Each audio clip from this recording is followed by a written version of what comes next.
who am I? As David said, I'm Sally. I'm the Managing Director of AmbleGlow.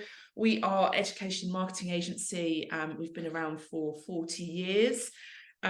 We work with a variety of clients, both in the education space, so schools, just a couple of our schools there, but we also work with commercial providers who have a vested interest in education. So we've done some work with Mind, we've done some work with GL Assessment and the Anna Freud Centre. So that's who we are if you're not familiar with us.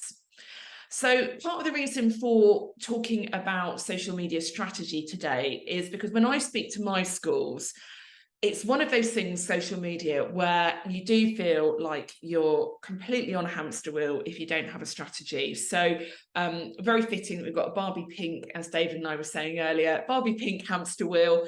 And a lot of our school marketers feel that they're on this consistent hamster wheel of just having to churn out content, looking for things to post about, and it just becomes sort of, post exhaustion really. And actually, some of the fun actually goes out of social media. So I'm here today to kind of set you on a path that hopefully gives you a bit more strategy. And so by the end of this session, I'm really hoping that we can kind of get you feeling a bit more like this. So you will all know this, but let's just briefly touch on why social media is important for schools. So why do we all do it? Why do we spend all this time, posting things, doing lovely images in Canva, putting a schedule together? What are we getting out of it? So the first thing, obviously, is really communicating with parents. That's one of the main things that it's really useful for, and I'm sure a lot of you use that to communicate sports results, plays, exam results, school initiatives. I'm sure you all do a lot of that already. Change perceptions by taking control of your narrative. Now, this is a really good one if you are struggling with perhaps reputational issues you've had in the past. Maybe you've had a poor Ofsted inspection. So that's a really good way of being able to take control of your narrative. And I know Simon from Marketing Advice for Schools on the last session is going to be talking about storytelling. So definitely sign up for that one, because I'm sure he'll be talking about that. Connects with the wider community. Your school is part of a wider community, and actually having that direct connection with them really helps. So again, they are part of your social media audience. Again, a big one, really important. Schools are a business now as much as a facility for learning. So we need to be able to attract new families using social media. So again, that's another important avenue. It can really help bring in high quality teaching staff. Part of AmbleGlow's business on the other side is actually recruitment advertising. And actually we do find by having a really strong social media strategy, it can really help you attract teaching staff as well. Attracting staff at the moment is really tough. So again, that's a really good one. Improves brand image. Again, going back to sort of those perceptions, you can really take control of what you want to say about your brand. And the last one is it really helps staff feel valued. If you're celebrating the achievements of your staff, maybe someone's had a long service milestone, or someone's ran a marathon for charity. If your staff feel valued, then it really helps to increase your staff retention, which again, saves the school money because they're not having to go out and attract new teachers. So I just thought it'd be really interesting just to kind of understand how schools do use social media. And I've found Final Site survey, which is really, really useful. And actually, widely enough, 53% of it really use it to increase in community engagement. Now, I'm quite surprised by that because I thought it would be to attract new students. But certainly overwhelmingly, albeit a relatively small sample, 53% want to increase in community engagement. So that's where they see the value of social media. But if you're struggling with social media and you're finding it something that is a bit of a time drain, how can I help you get back on board with that? Well, I've got some steps that I think is a logical way of getting your mojo back when it comes to social media. And being in the holidays, if you are working in the holidays, now's a really good time to sit down and do some of this work. Yes, it will take a bit of planning, it will take a bit of time, but I almost guarantee you, once you've done this process, you're going to be feeling a lot better about social media. and more importantly, find that it's really going to be connected to your overall strategy. So if you're as old as me, you will know Top of the Pops, and I actually found an even older logo than that I still remember, so I'm not going to say how old I am. But these are the top 10 social media mistakes that I see when it comes to schools, and I'd really be interested to know whether any of these resonate with you, because these are the ones that I think always happen. So at number 10, if we're going to do the top 10 countdown, ignoring or deleting negative feedback or reviews. Don't do that. I will come right at the end of the presentation, I will talk about handling negative reviews, but ignoring them or deleting them is the worst thing you can do. So try not to do that. Posting content doesn't align with your values, USPs. So again, that's a really important one. Make sure that you're posting with stuff that aligns with kind of who your school is and what's important to you. Oh, I'm going the wrong way, sorry, going downwards. Prioritizing the wrong metrics to measure results. So again, I'm going to come on to what I think are the right metrics to measure when it comes to social media. People don't use Google My Business profile. Now, not sure whether you know, but Google My Business, really good for SEO, but you can actually update your profile regularly with pictures. So you can actually use it a bit like a social media channel. So again, if you're not using that, it's a really easy one to get going with. So I wouldn't recommend that highly enough. I'm going backwards again, apologies. Commit to too many channels and some language. So I've seen this so many times. It is the shiny new object syndrome. People see a new social media channel come out. TikTok is going to be the big one, which I will come on to a bit later. And it is just complete burnout. Some of them just language. Do few and do them really well. Don't commit to too many and find that actually you just don't have enough time to do it, because a languishing account really does you more harm than good. So number 5, too many or no hashtags. Just very briefly touching on this, I think you'd be looking at around maximum of 5 hashtags. Gone are the days on Instagram posts where you have a series of 20, 25, 30 hashtags. The Instagram algorithm doesn't like it now, so just try and keep them very refined, on point, and I wouldn't do any more than 5. Poor photography. There is no excuse nowadays for poor photography, even if you're using an iPhone. iPhones are brilliant. I'm not a big advocate of really expensive cameras. I'm sure some of my colleagues in the photography and video space for schools would disagree with me, but I think it's all about authenticity, and you can really get that with an iPhone. Posting the same content across all channels. Now, this is a really biggie. We are in the top 3 now. You've got to have a strategy for each channel. Don't just post everything on the same channels. It just looks lazy. But again, I will come on to how you can rectify that. And not quite the top spot, but in at number 2 is using social media as a notice board.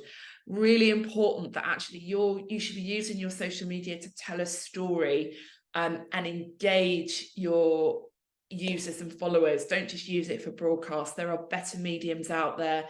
Email, text message, newsletters, all of those ones are great for kind of giving updates on dates, what's coming up in the school calendar, but yeah, just don't use it for notice board. And the final one is no clear strategy, but I'm hoping if you stay until the end, you will have a strategy, and this will not be a mistake that you'll be using moving forward. So those are the top 10 I see. There may be some others. I'd be really interested to hear your thoughts on any that you see. But let's go on to kind of the bones of putting a strategy together. So the first things first is doing the groundwork.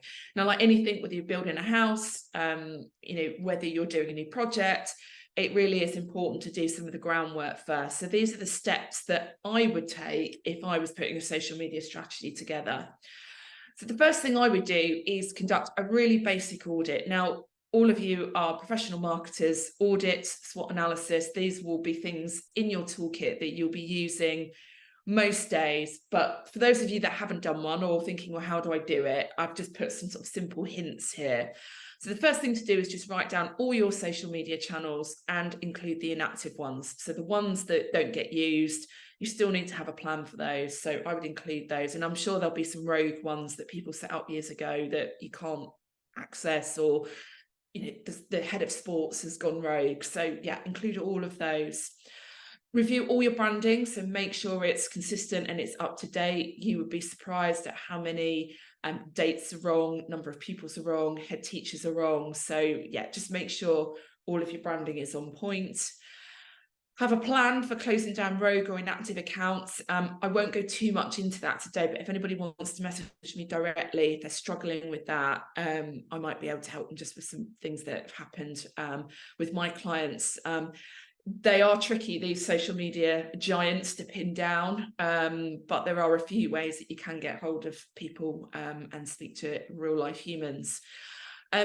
Identify your top performing posts. This is a really important one. If you're looking for trends about what does well, I would always rank by the engagement. Engagement in terms of social media is your most important metric. Don't worry about likes, followers, etc. And I'll come on to that a little bit later. For me, I don't think they're important, and I'll explain why shortly. Look through your posts for patterns. So are you seeing a pattern about what people engage with? Now, interestingly enough, when I use LinkedIn, and I try and do LinkedIn probably twice a week minimum, I always find that my businessy posts that are advertising Amble Glow and some of the things they're doing, they get a reasonable amount of engagement because I've got quite a few followers. But it's always the personal ones that are to do with running the business and being a manager, and some of the sort of ups and downs that I found that always do really well. Now, it sounds completely counterintuitive that LinkedIn is quite good for those sort of heartfelt ones where actually we sort of say that we are real people and we do make mistakes, but that's what I mean about looking for patterns. So have a look through your own social media posts and just kind of see what are the triggers that people really get good engagement and enjoy interacting with. And then the last thing is I would always evaluate the performance. Are you growing or are you stagnating? And I would say, as we've just finished the end of the 2023 academic year, it's gone quick, I must admit, have a look at comparing 22 with 2023. So just some very basic metrics, and just see out of those channels that you're using, what is working for you and what's not, because I think that will give you an idea of where to put your efforts in. There's been a lot of talk about Twitter. A lot of schools are finding their Twitter accounts are stagnating, and I think that is quite true. But again, I think it's really about more having a plan for your individual channels and how you use them. So once you've done all of that work, it should look something like this. So again, something very, very simple. We're not talking about reams and reams of data. We're just talking about something very, very top level that just gives you an idea of kind of, at a glance, what you need to be looking at. So once you've done your audit, I would suggest doing a social media SWOT. And again, SWOT analysis, you'll be really familiar with these. But I've just made one up here for the purposes. So Amble Glow Academy, we have got, it's my made up school. We've got engaged Facebook followers. We've got growth for 2023 in Instagram. We've seen an increase in engagement in all channels. But for weaknesses, really not making enough of video. You'll all know video is a really brilliant content medium for attracting people. Evidence shows that videos get so much more engagement than images and just text. So, really everyone should be making more of video content. Twitter followers aren't growing, and we know at Amble Glow Academy we're a bit slow to respond to comments.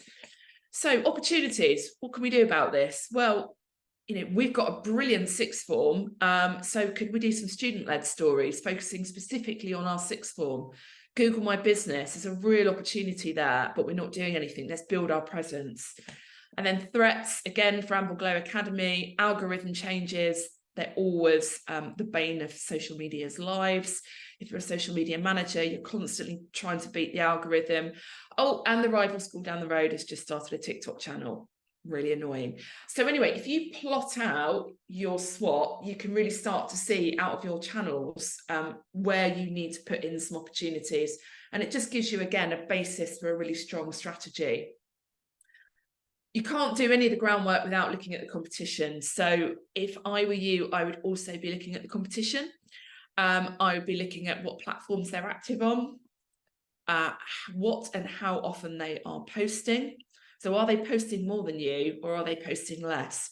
What followings do they have? You know, are they really going great guns to their social media, or are they lagging behind?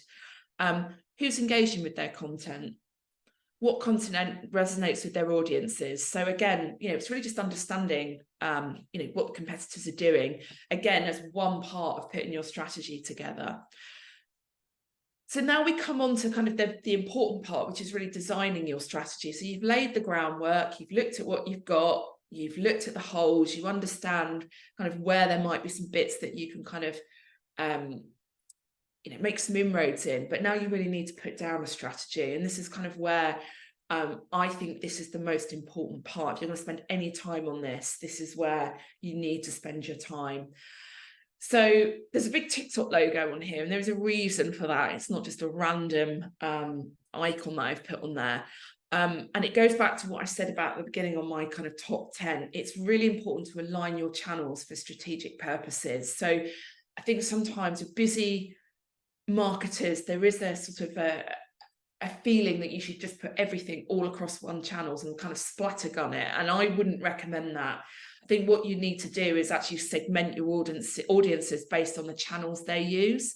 So for example, if we look at Facebook, we know that that's great for parents and grandparents. You know, that is that slightly older demographic now. LinkedIn is brilliant for alumni. So what I would be suggesting is that you look at targeting your content and managing your content based on those audiences. So you split your audiences out. Have a look at how they're using the channels. How do these channels align with your wider marketing goals? Do you have resource to take on new channels? And what does your gut tell you? Now, I've put that one in because I think your gut is really, really important. And I think all of the strategy in the world, looking online, looking at other people's blogs, I think your gut is your most important thing. You understand your school brand better than anybody else does, and you will know instinctively whether that channel's right for you. And I know at ANCIS this year, there was a brilliant presentation, I think, from Sophie Walker about use of TikTok, and her school have made it work really, really well. Jury's still out for me. And I think it's really because it needs to have a specific purpose. And I think Sophie was really brilliant at explaining that it did have a specific purpose for her school. But I would just urge you, you know, once you start on these things, it is a sort of a no-go area. You know, you can't really row back on them very easily. So there is a big TikTok logo on there because I know there's still a debate about whether people should use TikTok or not. Jury's out for me. Again, be really interested to know what people think. I think if I was going to use it, I would be using it for something like sixth form, but it would be very, very specific and very nailed down. So let's just look at some examples. So how would we use Facebook? So Facebook's a great all-rounder. It's good for parent comms, community engagement, and ads are brilliant for attracting new families.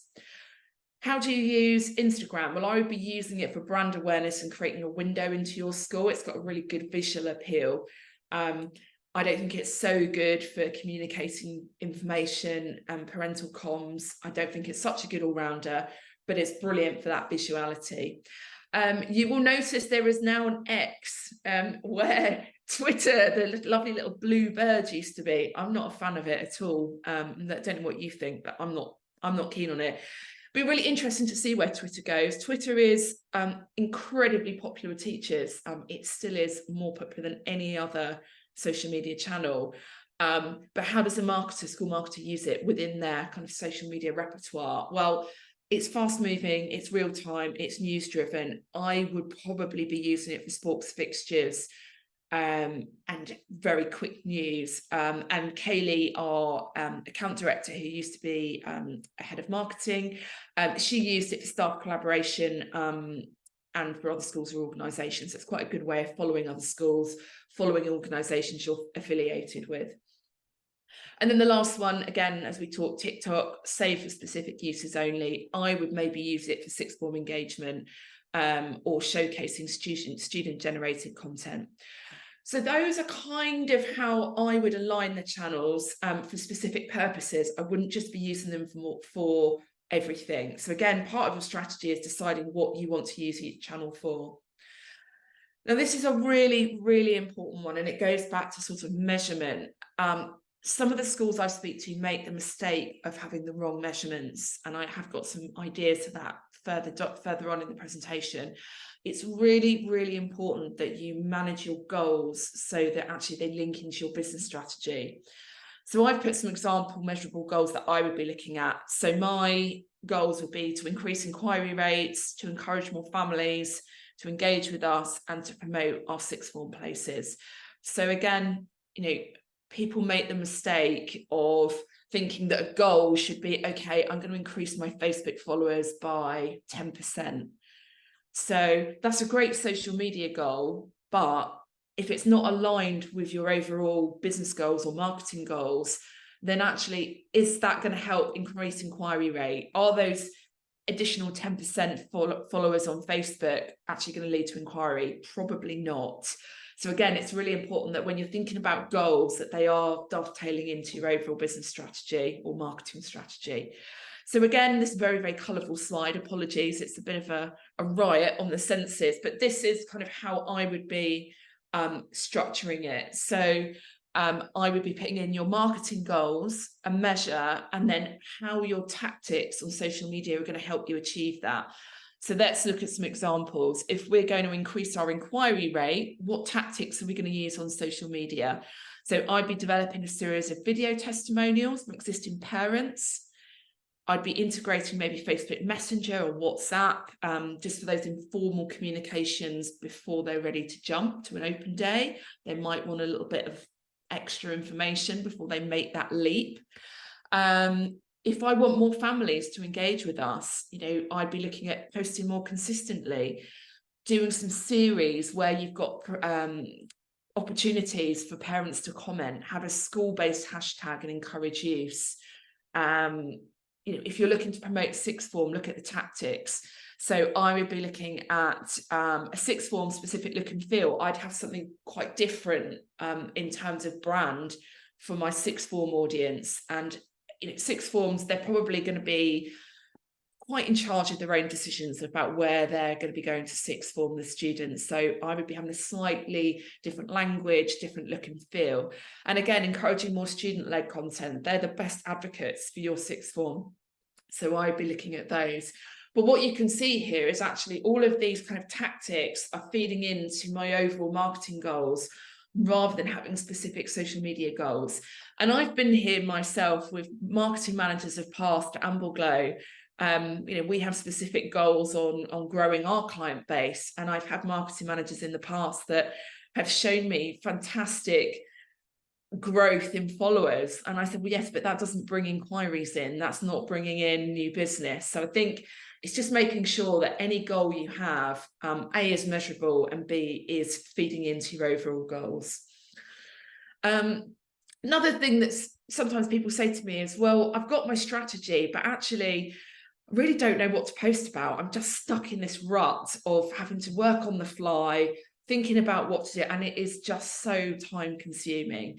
So again, this is a brilliant time to do your content bucket work. You can call it content pillars, content buckets, whatever you want to call it. So what we do, and actually we've got a really good resource for this. If you go onto our website, we've got a blog that we've just launched, which is 50 summer social media ideas. So feel free to steal that as well. That's got some good ideas. But I would split all of my content into buckets. So I've put an example of 6 buckets here, and then I build these out of all of the different things that you can do.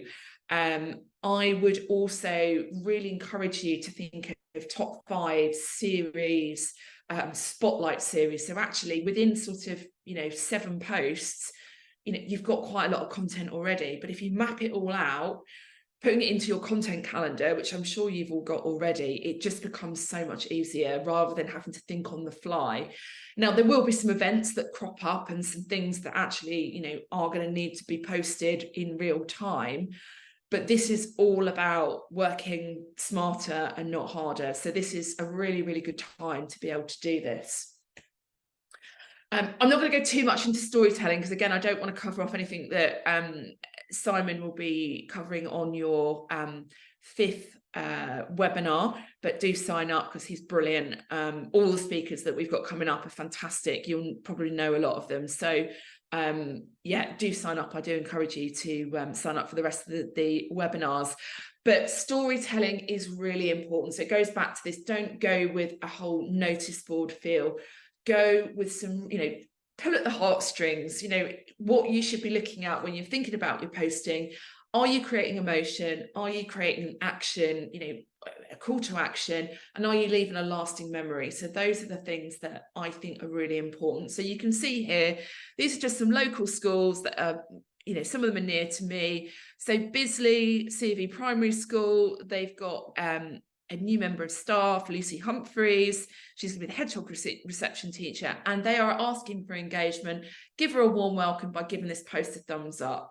Now, I think that is a really brilliant social media post, and the reason I say that is because it's a primary school, and actually primary schools, they don't have anyone doing social media. They don't have dedicated marketing support. So actually, the fact that they've thought, give this post a thumbs up, and they're creating that engagement, I think is brilliant. And no, they're not one of my schools. I don't work with them.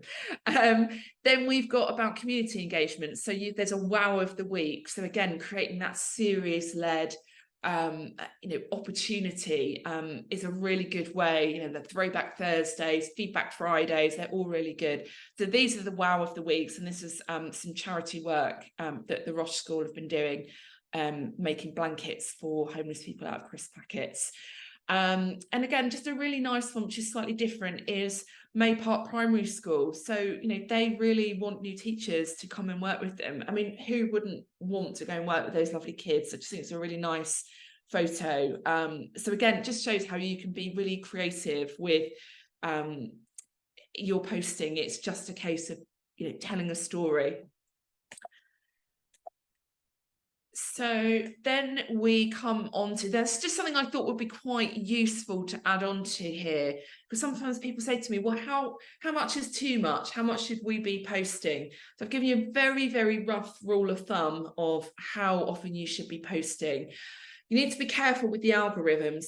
Post too much, they don't like it. Post too little, and you don't really get that much engagement. It doesn't enable your accounts to grow. So if we just look at Instagram, 3 to 5 times a week on Instagram. So I would say that's probably largely doable if you were able to kind of schedule in and plan your content in advance. Facebook, daily if you can. Now, this is a fact for you. Daily posting will grow your followers 4 times faster than posting less than once a week. So daily is quite a lot. But again, it's all about consistency. And this is a big one, Twitter, 2 times a day. It's the only platform where actually it is really about quantity rather than quality. It is fast moving, and to keep up with it, it is 2 times a day. Personally, I think that's slightly unrealistic for schools, but that's what is suggested via Hootsuite. And then Google My Business. This is a really nice, easy one, once a week. But again, definitely is something to consider. Getting towards the end now, you'll be pleased to know, but it's measuring the results. So any strategic plan, obviously it's measuring the results is really, really important. So what are the metrics to track? Now, these are the ones that I think are really, really important. There's only 4, you'll be pleased to know. So don't worry about followers, all of those kind of things. It really doesn't matter. What you are looking for is engagement. So likes, loves, comments, how are people engaging with you? That is, I would say, my #1 metric to track. Referral traffic to your website. So if you're all now using GA4, which hopefully you are, Google Analytics 4, you should be able to measure social media referral traffic to your website. So that is telling you how many people are coming onto your website via social media. If you've got lead gen forms that are promoted via social media, they are creating an action. Again, that should be able to tell you, if your social media is working and working towards your overall goals. And the last one, Not all schools will be able to do this, but there is software and analytics tools out there that you can buy that will measure your social share of voice, and they'll benchmark you against your competitors. So if you put in your competitors, they'll be able to tell you within the social media sphere your share of voice. So those, I would say, are the metrics that count, and are working towards your overall marketing goals. I wouldn't really worry about your followers personally. That's just my view. You may disagree, but I think followers isn't necessarily going to be aligned with growing new inquiries. So that's why I don't think it's such an important one. Just got a few final tips and tricks for you, which I think would just be useful to finish with. Clear rules of engagement policy for staff. Now, I know that if we go back to our director of sports or our head of sports, they love having their own accounts. It's really important that marketing are the absolute gatekeepers of your social media strategy, and the staff need to understand that, and it's your job to make sure that they understand that and that they have rules of engagement and they know what is and isn't acceptable. Now, I'm not talking necessarily about safeguarding. I think schools handle that all very well. That's very obvious. But it's things, like, are they making sure that it's on brand, clear photography, making sure that they're not mentioning, surnames of children, all of those things. Have a very clear policy, share it out with everybody and let them know what is expected. And again, I think on our resources page, we've got a template of that you can just download, and it's got a checkbox that you can share with them. So if you haven't got one, that's quite good. Share the load. Again, this is a tip from Kaylee, one of our account directors who has been in your shoes. Create and promote an easy way of gathering updates from staff and pupils. This shouldn't just be a job for you. Everybody needs to be part and parcel of making this work. So again, make sure you share the load. This is a good one. Develop a bank of evergreen content. So if you've got gaps to fill in the holidays, a top five reasons to join our school. Spotlight series on the catering staff. There's loads of things you can do on there. And again, the blog that we did recently has got 50 ideas on there that you can nick. So that's a really good one for some evergreen content if you've kind of got some gaps to fill. And again, this is a really contentious one, but don't post content that isn't relevant to your business. Now, there will be points in time, and again, not to patronize people because you're all professionals and you're all marketers, but we have this sort of internal dialogue sometimes about when there's big events that happen, how do you manage them? And my feeling is that if there isn't a direct connection to our business, then actually I don't think it's Amble Glow's job to post about it. For me, it feels inauthentic and actually just jumping on the bandwagon. And actually, I think sometimes that can do more damage than good. So I just think if there's anything slightly contentious or not relevant, I think just really triple check it, speak to some colleagues, just voice it. That's what we normally do. But yeah, I just think just stay away from anything that actually isn't highly relevant to your business. Again, this is a really big one. How do you deal with negativity? And this is some advice from real school marketing managers. So on School Marketing Matters, I put this out there probably last year now, but this is what they told me. So you've got to accept that you'll get negativity. It does go with territory. So mini moans, what I would do is I would respond to the post, apologise if warranted, and just ask them to take it offline. So contact me, drop me an email, drop me a direct message, call me on this number, take it offline. Again, this is a great one. Avoid Friday after 7 p.m. post because it is the wine time for parents. So if you've got parents together, and we've all got school friends, mums and dads, if you're all around the table moaning about school, I wouldn't do anything after 7 o'clock on a Friday. Harmful comments, slander to school or teacher, then immediately delete. Now, that's the only time that I would delete a comment. And I'm going to go down to the last one because I think this is important because they sort of link, which is it's really important to have an escalation policy that you share with staff. So essentially what that means is that you are working out a process of how you will respond to a harmful comment. And now you've probably seen some headlines of some horrible bullying and not very nice stories of teachers that are accused of things. It does happen, and I think it is really important that every school thinks really carefully about a process for how they manage that. You don't want to be the school that is hit with this and you don't have a process for it. So if you're going to do anything over the summer, out of everything I've suggested today, if you do one thing, it would be doing that. Again, you're all very sensible, but don't get sucked into a tit for tat comment game. It will always end badly. You know, you are representing the school. You've got to take the emotion out of it. And I would, again, this is a really good exercise for the holidays. I would brainstorm likely moans or comments and just have a bank of responses, and you can be pre-populated. And if you're in a larger marketing team, you know, you can share that amongst you.